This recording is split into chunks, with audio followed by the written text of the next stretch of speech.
முட்டி வலிங்க. இந்த முட்டி வலி இல்லாத வீடே கிடையாது.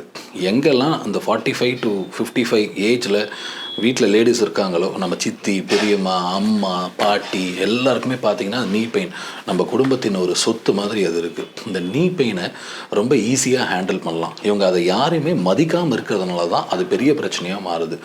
முட்டி வலின்னு ஒன்று வரும்போதே அந்த நியர்பை டாக்டரை போய் செக் பண்ணி பார்த்து எல்லாம் நல்லா இருக்கான்னு செக் பண்ணிவிட்டு அந்த வலியை குறைக்கிற வேலையை பாருங்கள். வலியை குறைச்சதுக்கப்புறமா ரெகுலராக உடற்பயிற்சி பண்ணணும். ஆனால் நம்ம ஆளுங்க என்ன பண்ணுறாங்க, ஒரு 10 நாள் எக்ஸசைஸ் பண்ணுறது, அதுக்கப்புறம் தூக்கி போட்டு அடுத்த வேலையை பார்க்குறது. ஸோ மறுபடியும் வலி வருது. இதை மாதிரி நீங்கள் பண்ணிகிட்டே இருக்கும்போது அந்த நோயின் தன்மை கொஞ்சம் கொஞ்சமாக நம்மளை விட ஸ்ட்ராங் ஆகுது. ஆனால் நீங்கள் ரெகுலராக எக்ஸசைஸ் பண்ண ஆரம்பிச்சிட்டிங்கன்னா, பண்ண எக்ஸசைஸே பண்ணாமல் நம்ம உடம்புக்கு தேவையான அளவுக்கு நம்ம பண்ணணும். ஒரு சில பேருக்கு 5 தடவை பண்ணால் டயர்டாகும், ஒரு சில பேருக்கு 15 தடவை பண்ணால் தான் டயர்டாகும்.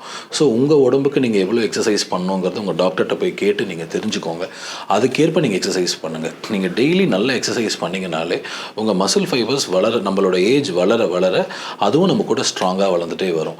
இதை நம்ம கவனிக்காமல் விட்டுட்டோம்னா ஒரு 50-55க்கு அப்புறம் பார்த்தீங்கன்னா கால் முட்டி வீங்கிறது, முட்டி பெண்ட் ஆகுறது, அதெல்லாம் நீங்கள் அந்த டைமில் வந்து பண்ணும்போது நம்மளால் ஃபுல்லாக ட்ரீட் பண்ண முடியாமல் லிமிட்டட் ஆப்ஷன்ஸ் தான் நம்மளுக்கு இருக்குது.